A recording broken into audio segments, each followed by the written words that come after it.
what was your draw to getting into music? What did you first play, and how did it sort of develop to where we're at today?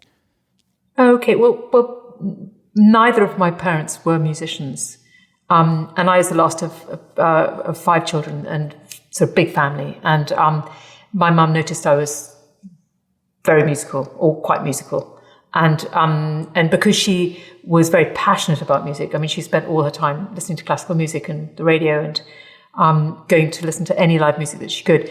I became her kind of focus in terms of, she found me, we grew up in a small village, but she found she looked locally for a really good piano teacher, which was quite hard to find where we were. And, nobody terribly special, but someone who was good. And so I was kind of nurtured in my musical education by her. So I feel very fortunate in that. And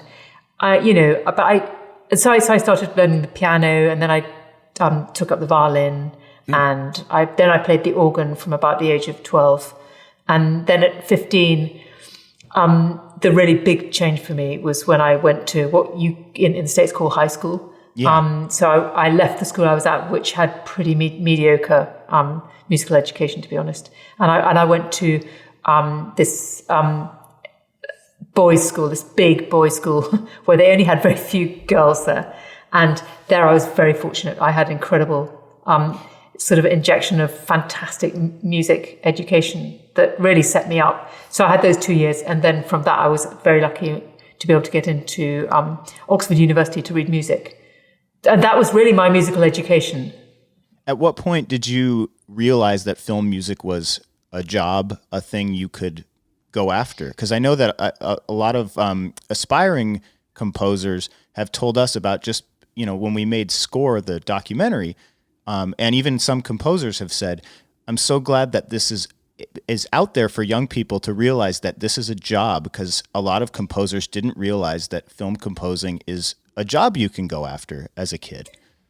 Absolutely. I mean, there was no such thing, it was a completely different world. There was no one in my world that had anything to do with film. But I was very lucky because one of my older sisters had a boyfriend who was a composer, and he had worked on, those wonderful black and white films that were rescored around sort of at the beginning of the 80s. Yes. There was Abel Gance's Napoleon, and exactly. Anyway, this composer, my sister's boyfriend, who's called Benedict Mason, who's a classical composer, he did one of these silent films, and I helped him, and I copied out a lot of the music, and he took an interest in me, and I thought, God, that would be fun. That really looks fun. And so the combination of him and the fact that I was writing lots of music, and also I went to a lot of films as a student. I saw sort of like the whole sort of canon of films that you could, of older films. I was helped. I got a really lucky break by meeting Alan Parker at a talk he gave after a showing of Midnight Express, and